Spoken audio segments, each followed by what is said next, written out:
لاہور میں موسلادھار بارش نے تباہی مچا دی، جہاں دیکھیں پانی ہی پانی، سڑکیں اور گلیاں تالابوں کا منظر پیش کرنے لگیں، انڈر پاسز بھی سوئمنگ پولز میں تبدیل، نشیبی علاقے ڈوب گئے، فیروز پور روڈ، آؤٹ فال روڈ، مزنگ، محسن روڈ، مال روڈ، قذافی اسٹیڈیم، سمن آباد، لکشمی چوک، گلبرگ سمیت متعدد علاقوں میں پانی گھروں میں داخل ہو گیا۔ بلال گنج، ساندھا، اچرا، شمالی لاہور، مصری شاہ، چائنا اسکیم، شاد باغ اور بادامی باغ، ہربنس پورہ، باغبان پورہ، گڑی شاہو، مغل پورہ اور قلعہ گجر سنگھ کے علاقے دریا کا منظر پیش کرنے لگے۔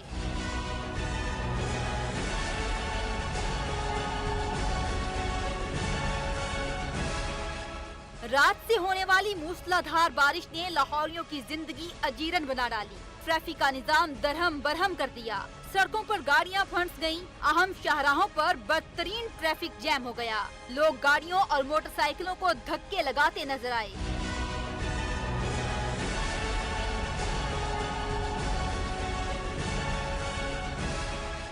محکمہ موسمیات نے ہنگامی الرٹ بھی جاری کر دیا۔ لاہور شہر میں 170، ایئرپورٹ کے علاقے میں 90 ملی میٹر بارش ریکارڈ کی گئی۔ بارش کا سلسلہ تھما نہیں، ابھی مزید 2 دن تک جاری رہنے کا امکان ہے۔